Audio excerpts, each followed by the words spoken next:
Hello and welcome to a new episode of Talking Snooker with Phil Haig and Nick Metcalf. Once again, talking about the game we all love. We are indeed, and we've just watched what was actually quite a good final in the end, but looked like it might not be for a while. But it's been a great week either way at the Welsh Open. It's been a brilliant tournament, actually. Yeah, I was a bit annoyed, really. I said to you, and I said to a few other people, uh, we've just seen Barry Hawkins win the title. Not annoyed about that, delighted about it. But I tell you what, at 7-1 to Hawkins, I thought this is not what we wanted, really. Not what we signed up for, Phil. Ah, I was saying on Radio Snooker, nothing surprises me in sport or any of us, really. We've been around as long as we have, type thing. But I really didn't see a player running away with this one. I'd have put quite a lot of money on it being close, and I couldn't believe when it was 7-1. Partly a bit selfishly because I knew for this pod it might relate to that, but also just I knew I was able to watch a good bit of it tonight. As you say, Lisowski made a fight of it. It mm. ended up being 9-5, didn't it? But Hawkins obviously did the majority of the work in the afternoon. 7-1, just a mammoth lead. I think Ken Dockley said on commentary it had been done on a first to 10, but obviously it's even harder on a first to 9. I think Lisowski probably had to win all four, didn't he? He got two back with two centuries, then went 7-4. Hawkins didn't seem to apologise for a fluke early in the next frame. It did look like a fluke, and most people Mm. seem to be in agreement with that. He made a crucial 68 for 8-4, and it was sort of all over by the shouting then, really. I mean, it does happen. We've seen it, but Lisowski pulled one back. Hawkins sealed the deal. We don't have favourites, Phil. You've got to be delighted with Barry. What a fabulous guy.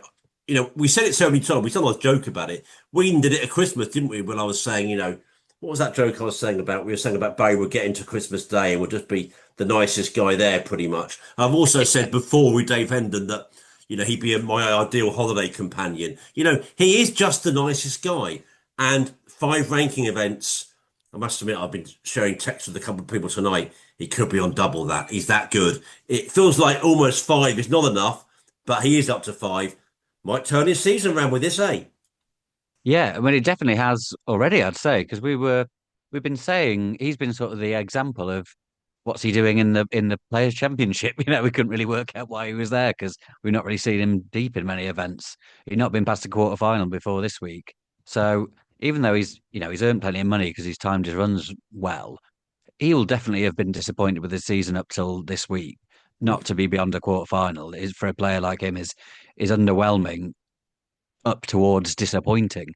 So to turn that round in style by winning a title, and we'll get to the run he took to get there, but it was really difficult. Yeah. Um, and he was so close to pulling out because he's got a bad back. I'm not sure what exactly the problem is, but he has a sore back. To the extent, and he doesn't pull out much. He plays in almost everything. So for him to be considering to pull out, it must have been pretty serious. Convinced to play by the likes of Neil Robertson and Mark Selby, who may be regretting that decision now. Um, but yeah, no, fabulous achievement. And yeah, he's one of those players. Five is an excellent achievement, isn't it? And it's only a compliment to say to someone, we think you should have won more than five ranking titles because there's Mm. not loads of players in the history of snooker you would say that about. But yeah, Barry is one of them. But yeah, he played great. We all know how good he is. But having said that, I too was surprised that he was 7-1 up. Um, Mainly because he's not used to being in loads of finals. He's not certainly not used to winning finals on a regular basis. So uh, taking that lead, you might feel like he's getting a bit of a nosebleed at times. And he said he was feeling it a bit when Jack was coming back, even though he never really got close. But yeah, he did well to get over the line and brought a great week to the end to an end. I thought. I thought it went from strength to strength that tournament. There were a lot of shots, and that was just a really nice final between two people who, it was hard to pick a winner because two very very popular guys. So it was just a nicely played out week. Well, I'm guessing you didn't think I sullied our Talking Snooker Twitter feed with my notorious Rotters joke because you retweeted it. Some people were like, "This is a weird choice of words." I thought, "Oh God, that humor didn't work on them." But never mind. Yes, of course they are two of the nicest guys you could ever wish to meet in this sport. And yeah, you're right about Barry's bad back. He was sort of saying, I was so close to pulling out.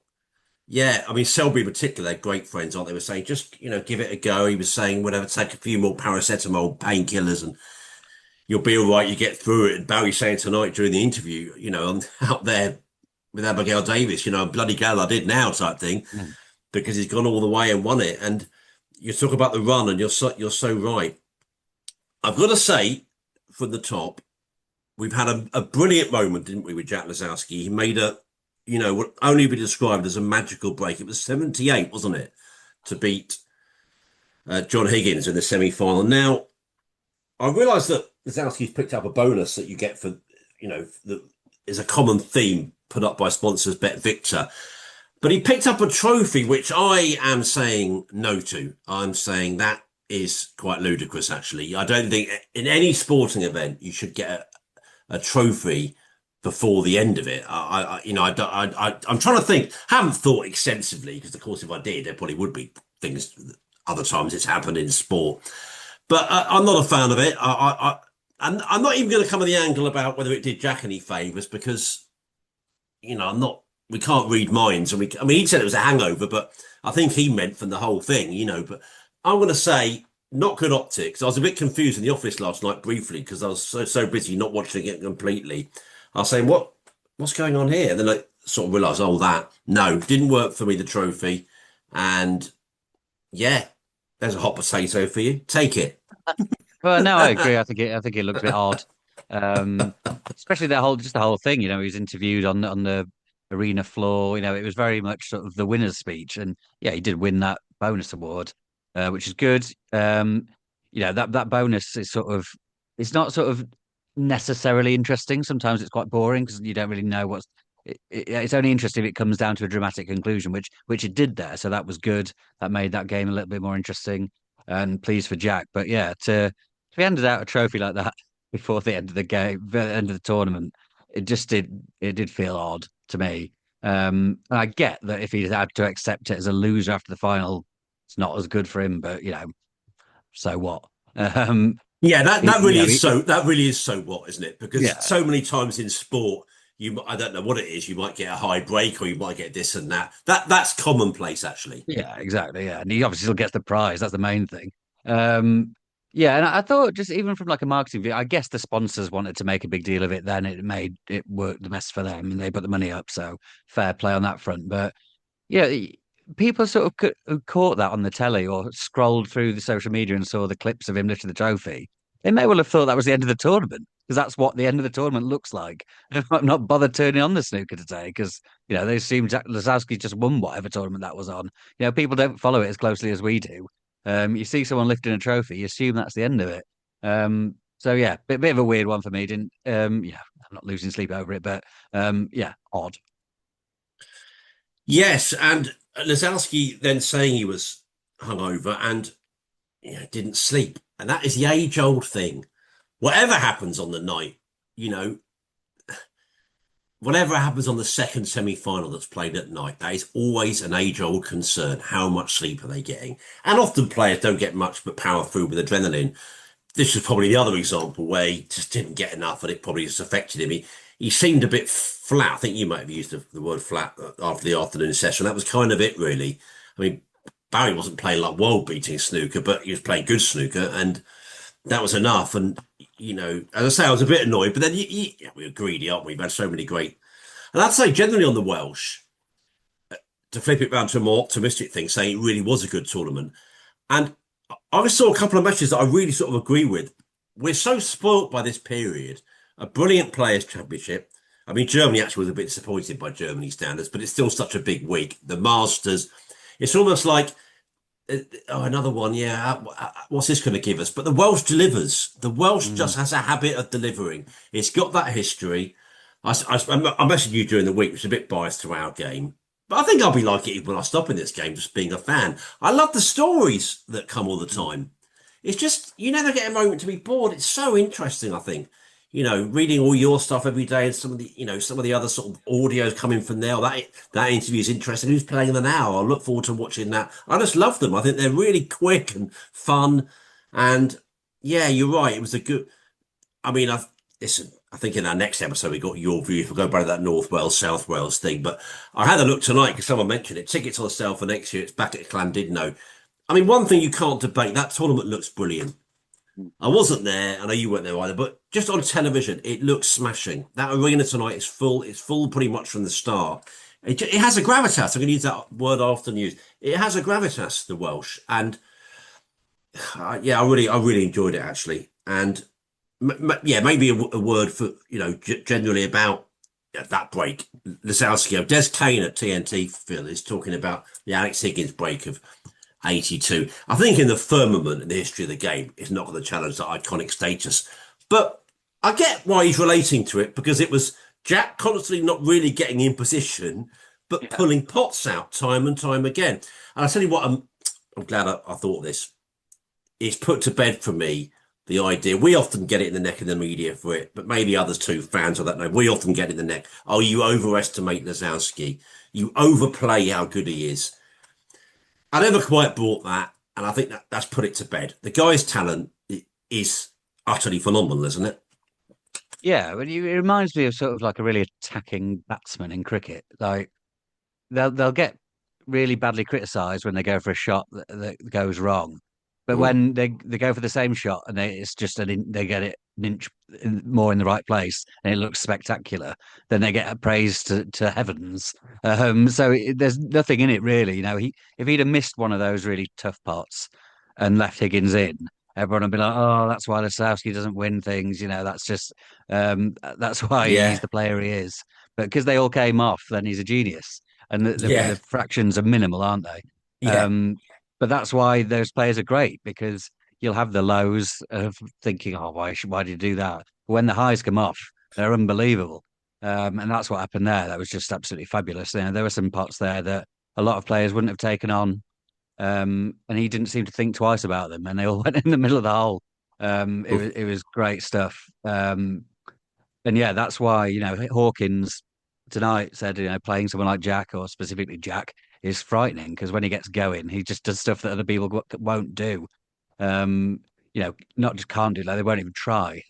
So when it's working, it's absolutely spectacular. When it goes wrong, you can look a bit daft, but it is worth it for when it comes off. yeah, exactly. And listen, I didn't think Lisowski would come back and win, but even when he got 7-4, really, I don't. I think it was a bit of a stretch to think he would. But I tell you what, he's more dangerous than a lot of other guys because of that speed thing. He can just go bang, like Judge done a few times over the years. He can just go bang, bang, bang. Ronnie, of course, and suddenly, he could have been level. I thought it was always odds against that because I didn't think, despite those patches of really good play, that Lisowski could consistently do it throughout the night. But I think Hawkins would have been relieved to get to 8-4, and then he sort of finished the job and got emotional in his speech. You know, a message to his dad, didn't he, and various other people, friends that he's lost in recent times. So we're sad for that. I know we say it time and time again, but just a fabulous person, Barry. And I'm actually going to write while I remember in my new Sporting Life column and say, I don't know if he's taking a fly or maybe I think about the wording. I'm going to say he's one of the great unsung heroes of snooker. And I think that's about right because, you know,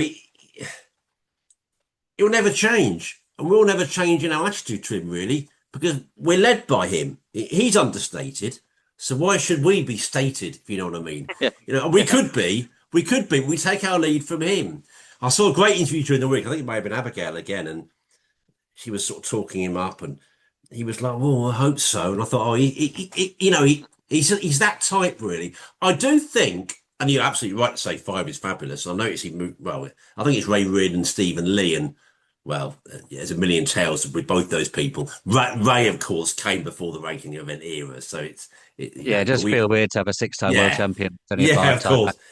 That's where it's silly, but the history of snooker, has been what it was. We were a bit late to all, if I say we, rather grandly. Snooker was a bit late to all these things. Whatever, we know that.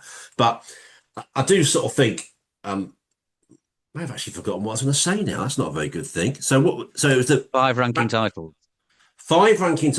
Yes, I did say to someone that I I do think there's a bit of a belief thing. I know why, because my friend was saying look how many more, Kyron's done. He thinks Barry could easily be up there with like a Kyron and won some of the big ones.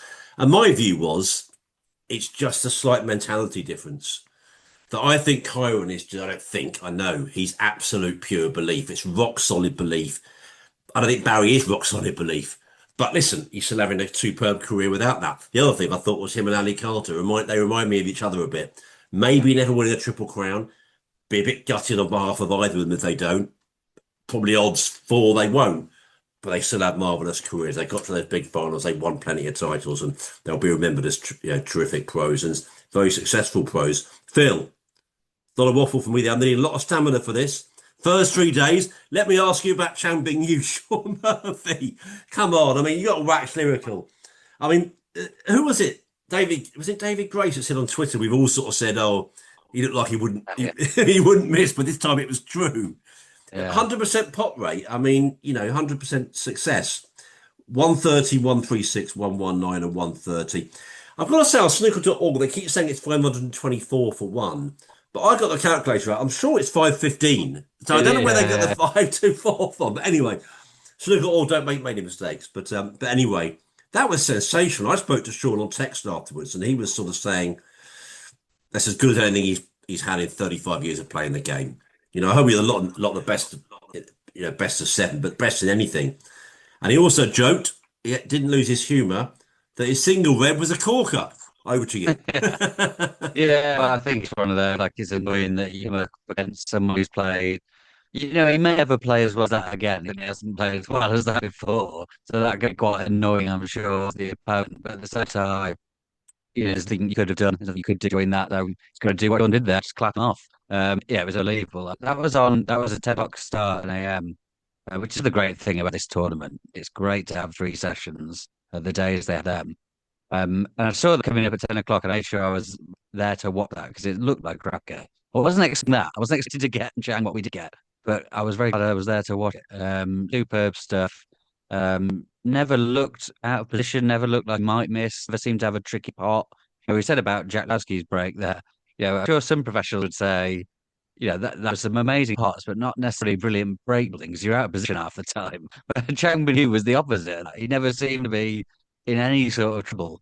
Yeah, incredible. And I think the interview afterwards, it was through an interpreter trying to, but you get this with Chinese players, but they lack a bit of belief sometimes, like you're saying about Barry Hawkins, he said, oh, I didn't think I would win today, never mind play like that. And send us a sheet a bit closer to players. They were like, no, I'm way off yet. And the Chinese guys speak a bit like that, and it's a bit like, well, you are unbelievably good, as he just showed. But yeah, we'll see a lot more from Chang Yu. And he looked at Jackson Page's in his next one, and obviously was notably less good than that because he can't be as good as perfect every day. But he still did pretty well. It was a close game. It was a good game. So yeah, no, he's a player very quickly on the up. He really is, absolutely. And wow, Phil, what else could we say? I mean, well, it was interesting watching on television as I was that day when Jackson Page beat Luca Bassell 4-0. Alan McManus was, well, pretty, I remember the first time scathing. Anyway, he did his job, frankly. He was doing his job correctly, Alan McManus. He called Bassell the mystery man and sort of said the old thing needs to sort of knuckle down a bit. I mean, we know Luca's had other issues at times, health issues actually, but Alan just pointing out, go and play your mate for 20 quid type thing. Fred someone in the game, he's just not playing enough. And it doesn't matter who you are. That's sort of obvious. Even Ronnie said that over the years.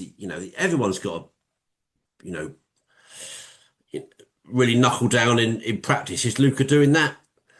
The evidence suggests he's not. If he's turning up and not playing to a certain level, when we know how incredibly good he is, maybe the evidence is there. But that was interesting. But then, well, after that, to tie them together, Page beat Chang Bing Yu, didn't he? 4-3. So that was a great win for him. I noticed you messaged me and said about no love lost in the Northeast because Sam Craigie beat Elliot Slessor 4-3 and then Gary Wilson 4-1. While Kyron Wilson, I noticed you clocked this, had a few words about his cue again. The one that won in the Masters, you like that, but not liking it again so much now. but he lost 4-1 to Xiao Yulong, and I think he seemed to suggest a lot went against him luck-wise in that match. Anyway, also to say, I like looking back at the winner sometimes, and Hawkins had a really big early one against David Lilley, 4-3 in round one with a break of 108 in the decider. I think we're having a few audio issues here. I could be my ears. I don't know. I'm hearing a bit of a funny echo, so I don't know. It's Well, sounding maybe right we'll to go me. back to you. Okay. Well, let's see them what you're sounding like now, sir. Maybe talk a few more, you know, sweet nothings about those opening days, and then we'll talk the sort of last 16 onwards. Yeah, there was a good early one for Liam Pullen. Who there's not a lot of deciders in his young career so far. He's had some ones, but to be Chris Wake's side, it was excellent It, work. it's really funny audio. I don't know what's happening. It's like sort of Doctor Who TARDIS type thing. I don't know why Oh, that really? is. How strange. Yeah, it is Sounds strange. like me. It's one of those where I don't know if it's me and it'll be fine for the listeners, but I'm just hearing you sort of like it's like a sort of TARDIS thing. You're breaking up. I'm not. Well, I see that. Carry on talking, sir. Okay, I don't know. Might be your headphones. Not sure. Yeah, no, great win for Liam Pullen, who then seems to be a traditional thing they're doing in London now, where they play a local sort of nursing home, the old folks home. Robert Mickens did it before, and Liam Pullen did it this time, which is a lovely little touch they do. And see a big snooker in there. Um, but yeah, they moved on. I mean, if we took who Barry Hawkins run, you noticed it is when Pharaoh David Lilly. It just got harder from there. He Hangzhou next, who is a tricky customer. Um, then he went on to Mark Williams, Tyson Bean, Neil Rossen, and then Louis Israel semi. It doesn't really get much harder than that through one of these home nations draws. So yeah, there were plenty of shocks early on. That current one was interesting, wasn't it? He was playing the same queue in the Masters with, but then now decides not with it. That was odd. Plenty of shocks early on, but Barry survived them all, and he would have been second favourite in I don't know 3 of those games. So yeah, very very impressive. Yeah, that he certainly was. And let's move on to the last 16 then. And Barry Hawkins beating Mark Williams 4-2. Jiang Jun beating Robbie Williams 4-1. It was Wu Yiza 4, David Grace nil. Neil Robertson beat Jack Jones 4-3. Mad as a box of frogs, that match. I mean, that was it, quite loads of stuff happening there. Jack Lisowski 4, Jackson Page 2. John Higgins beat Chang Anda 4-2, breaker 1-4-4 for Higgins in that match. Stuart Bingham 4, Xiao Tong 2. Written down here, I think we'll let Xiao off that one. He was basically worn out, I think. And Xiao Yulong beat Sam Craigie 4-1. Yeah, I think we are having a few issues with the audio, but I've taken the headphones off, so I'll listen to you again. If not, I may suggest you leave and come back in because it's really breaking up a lot. Sorry, sir. Oh, very strange. Yeah, I'm not sure. It sounds fine on my end, but yeah, I'm not sure what to do about that. Yeah, Jiaxing Tong, it looked like, I mean, when he turned up in London, no, I thought, oh, there's no chance he can win three on the spin. That is very rare, especially after two really big ones. But then the way that the tournament was going and big names falling early on, I thought he may well do this now. It was sort of setting up quite nicely for him. But yeah, I think he just ran its natural course there. You don't win so many games as that so often. I think his winning run ended at 11, and Stuart Bingham did from there. But still, just an amazing effort to keep going there. I think a lot of players would have not bothered to go to the Welsh Open after winning in Hong Kong and Telford. But fair play to Zhao to Yeah. keep turning up and plugging away. And yeah, I did think there was a point where I thought he's going to do this, but no, it was a good effort anyway. Brilliant. You're totally fine now. I bet you will listen later and I bet it sounds awful. And we'll have an inquest and like, why are we sounding awful? And sometimes we just don't know because it's just technical weirdnesses that we don't understand. But anyway, quarterfinals, Barry Hawkins 5, Neil Robertson 3. Neil made a lot of running in that match and the bigger breaks, but Hawkins sort of pinched frames when it mattered, really battled hard and won it. Jack Lisowski 5, Stuart Bingham 2. I watched most of that. Very strange free ball call, I thought, in that one. Bingham twice challenged it. And I have had a few people write to me, and I don't disagree. It's quite vague, isn't it? The rules about when referees are challenged. What? No, that's not vague. You're allowed to, but then it just seems like how much longer can it go on for? I mean, Lisowski didn't look very impressed. because the referee changed his mind and it all seemed to happen without him being involved at all. I thought it was a bit odd. Anyway, John Higgins beat Zhao Yilong 5-0 and Wu Yisa 5, Jiang Jun 4. Wu 4-1 down. What a comeback to win it. I mean, I feel like we've got another bit of correspondence on him, which I'll trail a bit for next time. We have someone saying that people in snooker are piling too much pressure on him. I'll say in advance, I don't quite buy that. I think that's part of sport. I don't think he doesn't look too bothered, Phil. He's absolutely, but he again showed his pure class with that comeback, didn't he? Yeah, yeah, it was brilliant. That was a tough sort of clash of styles. Zhang Jun is very slow, especially for a young player. You don't get too many sort of 20-year-olds playing the pace he plays. Um, it's not the best watch a lot of the time. And I don't know if that was why Wu was struggling a bit, but he found his form uh, impressively. And yeah, he sort of had, I must say, he had the opposite sort of run that Barry did through the tournament. It sort of fell a bit more nicely for him. But yeah, he looked in serious trouble there. But yeah, that's interesting. But yeah, we're covering that on the next one about the praise. But he warrants it. He's the best young player in the game, so he's going to get a lot of praise. There's no doubt about that. Yeah, and I think, the correspondent pointing out people say he's going to be world champion. Well, that's a tale as old as time in whatever sport it is. If it's a great tennis player, people say that they're going to be a Wimbledon champion one day and what have you, or, young cricketer, they'll play for England. I think it's standard practice, really. But anyway, let's move on, Phil. Super Saturday, we're having a few of these, aren't we? Barry Hawkins 6, Wu Yiza 4. 4-1 Hawkins. I was on the way to work, got on the tube. It was about half an hour. It could have been a bit less. Check the scores. Oh, can't have had much going on. 4-4. Again, that's Wu Yisa for you. Bang, bang, bang. Biggest point of the match was a routine black that was missed, wasn't it? By Wu Yisa. He was in the next. Looked like he'd go 5-4. Nearly over the line. Missed it. Hawkins got back in, won the frame and won the match. Great effort from him. And also Jack Lisowski at 6. John Higgins 5 that night. That break from 78 from Lisowski to win the last frame was just absolutely brilliant. Yet more grist to the mill, by the way, for my argument that we overestimate centuries in snooker. Mm. We're talking about 69 from Higgins, 78 from Lisowski. They're not centuries, but they're worth 20 centuries in a way. They're brilliant efforts and left with the final. Barry Hawkins 9, Jack Lisowski 5. I think I heard John Parrott say he was a good winner, the right winner. Listen, when most of the time the player that wins it is the right winner, if you know what I mean. I think we're saying that this week. But loads of great action. Yeah, we're spoilt with these semis, Phil. We're one Yeah, away from having two deciders, but both absolute thrillers, weren't they? Actually, yeah, it was great. Yeah, yeah, that Wu against Barry one was sort of the first 8 frames were 8 frames of two halves, weren't they? Because Barry was very comfortable at 4-1, looking very good, and then Wu went on that tear, which is a bit like how we were describing Lisowski, and players like that earlier can just reel off these frames very, very quickly. A bit like he did in that first English Open final he got to against Robertson. oh And yeah, suddenly he was level and then looked like he was going to go ahead. And then he missed that black, didn't he? But yeah, he's becoming a very regular face in the business end of tournaments. He's not bothered by occasions. That he's run very nearly got to the final of the Masters on debut. He's going to be very interesting to see how he gets on the World Championship. Yet to win a match there, but you would think that will change quite soon. So another impressive run for him. And yeah, I made a point about on Twitter about John Higgins' just consistency at the minute. Another semi-final, very nearly another final. yeah, Um, he's just been playing really solid to very good. Jimmy White kept calling him a machine on commentary. And because I mean, what Mark Williams describes this a lot about his own game.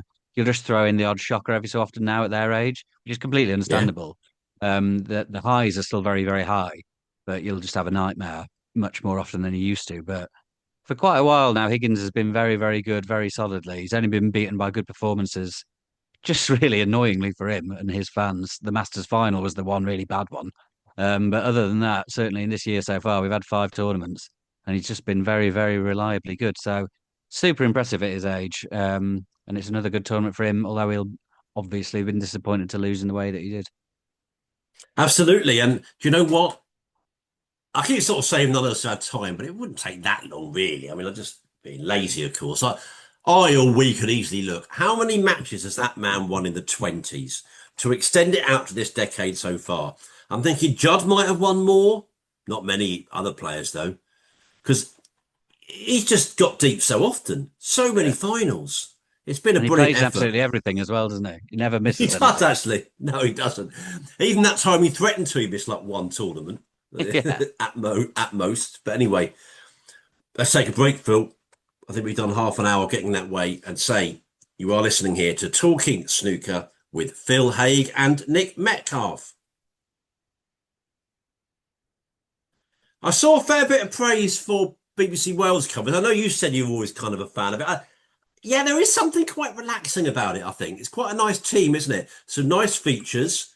Must mention a lovely package on John Virgo that went out during the final. On top of there, of course, beautifully done Dennis Taylor tribute from earlier in the week. Also, a very nice applause in the arena for John Virgo at the start of the final that was Mm. very poignant as well.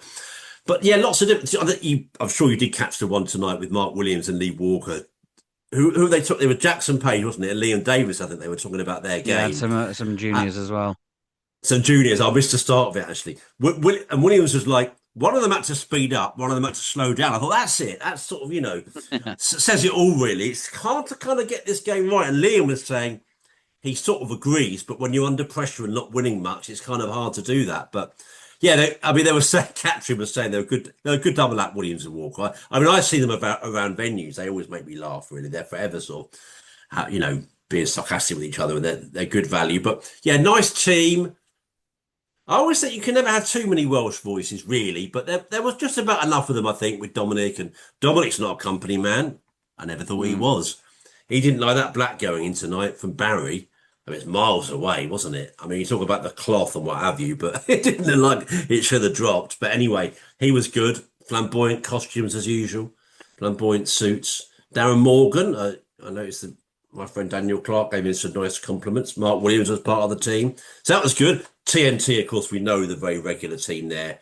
Rachel was there pretty much, in fact, not pretty much, the whole week. Mm. Her, McManus, Jimmy came for the weekend. That was very good as well. TNT and Discovery, all the voices we know so well on there. So it's nice to have that contrast, isn't it, when we get both coverage? So maybe a word from you. I thought very good on the telly. Yeah, it's nice. It's just a unique take. No other tournaments like that. Obviously, the BBC cover the three biggest ones, and that's when we get the option of BBC or TNT. But to have it on a it's still a big tournament, but not as big as those ones. And it's a different vibe, really. It's just a bit more relaxed, different voices on there. So yeah, it's really nice to have the options, and they did a lot of really good pieces to fill the breaks. So yeah, no, it was a really nice week from there. It looks a great setting. As we mentioned before, the crowds are good. Um, I think even the people who said they'd rather have it in South Wales, which is absolutely understandable, have also said, but we'd love to keep a tournament up here because it's great. Yeah. They just think there should be in both, which, yeah, that would all be awesome. Yeah, if that could be done. It's running out of space on the old calendar, aren't we? But yeah, no, great week. Catherine Heller is really good. I think she's a great commentator, great presenter. Sorry. Mm. So yeah, no, lots of positives from this week, I'd say.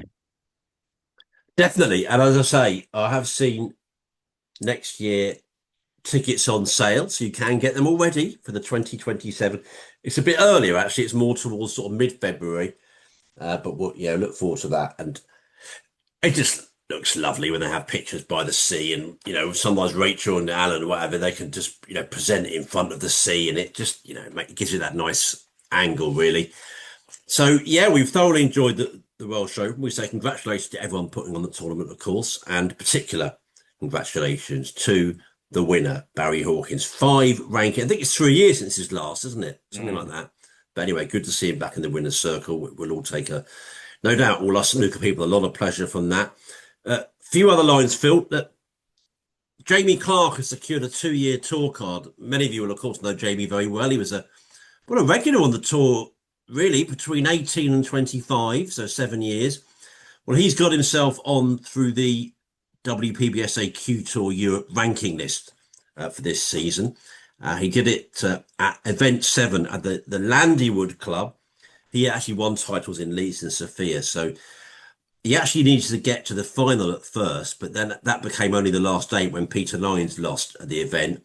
And he did that. And he says, there's some quotes from him. I'm relieved, to be honest. I found the Q Tour a really pleasant experience this year, but I'm pleased to get the job. Not many times you hear that. Well, you do it from some, but Yeah. a lot of pressure, if you know what I mean. But he says, but I'm pleased to get the job done sooner rather than later. Playing in the World Championship, UK Championship, and all the big tournaments is brilliant. But you're already on a bit of prize money and ranking points, so you can be a bit more relaxed. As strange as it sounds, at tournaments like Q Tour, Q School, it feels all or nothing. And so, in a way, the pressure is even higher. But I don't think that does sound strange. I've heard that from lot of people in the game. I really understand that. He said, I've got 2 years on the tour now, and I've got a new outlook on the sport. I have my own academy in Llanelli where I help out some of the youngsters, as well as having my own practice facility now. So I think I'll have a totally different approach this time round. I'll just enjoy it, try my best and see how it goes. A word for that event, Ashley Hugan actually won that event 7. He beat Alfie Davis 4-2 tonight. So that's Sunday night. Congratulations to him. But he's a good player, Jamie. I mean, like a lot of guys in the game, you think, oh, when he turns it on, he turns players over, good players. You think, well, it's that. I think I heard one of them tonight. I think it was Jackson Page himself. You know, he said, "What can you get better? My consistency." It's so many though. He's obviously quite a bit younger than Jamie, but that's what they're all going for, and that's why those top boys, to use Joe Perry's phrase, are the top boys because they do it more often. We know Jamie's got all the quality, just needs to, get that regular consistency. And who knows? Sometimes a break can be they don't want breaks, they want to stay on tour permanently. But sometimes that break, you never know, can work well. Yeah, well, you definitely hear that sort of attitude reset of I'm just going to come back and enjoy it more. That is really put to the test when you start losing matches. But yeah, he's definitely good enough to be on tour. I think everyone was a bit surprised to see him falling off when he showed that at UK Championship qualifiers this year when he was just playing as an amateur and he beat Lanyhan, Mark Davis, and Matthew Selly, and he lost to Joey Long in the final one. So yeah, there's no doubt he's good enough to be there. And it's impressive to come through that Q Tour, won 2 events. Yeah, so yeah, good to have him back. And he's yeah, because I think I've said it on here before. I've actually bumped into him at Q School when he'd just come off, not Q School, at the World Championship qualifiers when he'd just come off losing and he knew he was going off tour.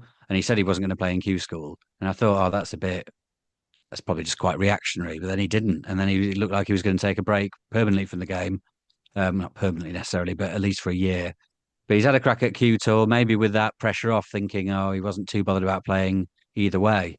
But that's worked for him very nicely. So yeah, I'm sure we'll see him next at the World Championship qualifiers again. Indeed, well done to him, and well done, of course, to Ashley Hugill for winning that event at the Landywood. Um, Quick news line, Phil. This is the Sheffield Star. Good story from them, reporting the Prime Minister, Sir Keir Starmer, has made a surprise visit to the Crucible Theatre. We're now speaking on Sunday, and I believe it was on Thursday, so a few days ago. The Prime Minister did go to the Crucible in Sheffield. A number 10 spokesperson says the Prime Minister is passionate about protecting our sporting and cultural institutions. Easy for me to say. And this includes the Crucible in Sheffield. So are we getting a few clues, Phil? Who knows? Some people think we might have got a few clues with those seats that are going on one end. I don't know about that, but listen, could we be potentially looking at a revamped Crucible, maybe, and going back there with a few more seats, staying there and go elsewhere for a while for the tournament? Who knows? There's lots of theories around, I know, but support from the top there. So, as we mentioned before, when recently Jason Ferguson met the Prime Minister, if we're getting the ear of people at the very top end of politics and those noises are being made, it can't do Sheffield's cause any harm, put it that way. Yeah, for sure. Yeah, I'm not sure how much that was supposed to be known, really. I think someone just saw him going in the Crucible and it got out that way. But yeah, no, that's sort of been our educated guesses recently that Sheffield are trying to sort of push for a bit of central money, um, maybe, and then what they'll do with that with the Crucible, we don't know how much bigger they could make it or what they would do to revamp it. But yeah, that was sort of my feeling that has only been made stronger by the appearance of the Prime Minister at the Crucible. That certainly backs up that theory, doesn't it? I would say. Mm. So we'll see how that looks eventually if it does come to pass. But Yeah, interesting. Certainly for people who want it to stay at the Crucible, I would say this is a positive sign. Indeed, we're going to shoot off soon. I reckon we've done 40 minutes or close to that. I mentioned the Sporting Life column. I've got that for you in the next day or two with my reflections on the Welsh Open. Uh, of course, with praise for Hawkins, a brilliant winner. More on that, I say, bizarre call to give Lisowski a trophy on Saturday. And also, I'll be writing a bit on that news that we mentioned on here last time that Ronnie O'Sullivan will be in the World Seniors. And a word from my radio snooker service, extended points of view on there, which is available to listen to now with Daniel Clark, aka the Green Bays, and that includes your tributes to John Virgo. And next time on Radio Snooker, we'll have some more tributes to the wonderful JV, won't we, Phil? Along with views from our listeners on a number of snooker matters. You no doubt have been so busy with what's going on in Wales, and you've been busy writing up. Will you do much more on the final? I guess you will. Maybe we'll see. It's actually one of those rare and quite enjoyable little breaks from a tournament in the days to come. So might get some interviews done in that bit there. But yeah, no, maybe I'll try and speak to Barry when he's finished partying, which I'm sure he'll be doing for a while after this. They all seem to be staying in that one hotel, don't they? I saw so many advertisements. They all seem to be eating there. Barry's, I think a few of them are staying there. He's having a big knees up tonight, Barry. He's a good knees up man, by the way. I've seen him at a few events over the years. He likes, and even his mates are great, by the way. Like, Barry's the nicest man in the UK. Like, his friends are like number two, three, four on that list as well. It's incredible. It's see laughing away, sympathy laugh from you. Let's go, but let's just maybe finish by summing up the Welsh. Really good week. So many good performances. Seemed to be, didn't seem to be. It was great crowds filling the place, and yeah, I'm a bit disappointed we didn't get a better final still, really, because I think when it goes 7-1, I really wanted a really close one because they're both such lovely players. They would have been a great contest had it been really much closer. But them's the breaks. We got to say credit to Hawkins. Up to 5 now, Phil. Love to think he'd be able to eke out a few more to get, if you start at 5, you stop at 5. But I'd love to think there's a few more, and maybe, even though I say it's odds against one of the biggest ones one day, I'd wouldn't everyone in snooker just love to see that, eh? Yeah, sure. Actually, I dug this quote out from I spoke to Judd in Telford last week, and I did that thing that we often do when we interview a player, but we don't know who they're going to play yet. So we have a line on the two people he might play. And one of them was Barry, but he didn't end up playing. But this is what he said with him there when I asked about him being on 4 ranking titles at the time. And Judd said this: I think he's a player that probably should be maybe pushing for 8, 9, or 10. I think he's that kind of player. I think he's been unlucky in some of the big events. Other players have had easier draws in finals and semi-finals. I think he's someone, every time he does get there, he's got Ronnie O'Sullivan or whoever it is, the best player. He's been a little bit hard done by in that sense. And I don't know what it was, but maybe the first 10 or 15 years of his career, he probably lacked a bit of confidence. I think if he had that from the start, he would have won a lot more. That was Judd's take, which I think a lot of people would agree with that assessment, probably. Definitely. I'm trying to think of where I heard John Higgins talk to me. I remember face to face. I don't think it was in Germany. Did he play him at the tour last year, Hawkins? It might have been that. It might have been a Manchester vibe. But either way, Higgins, I remember speaking to him, and John was just saying, in a way, a massive underachiever. And that's, a compliment. He's been, someone's time goes so, quickly. So, it's actually, he's been at the top now for about 15 years, Barry. And not maybe a bit more.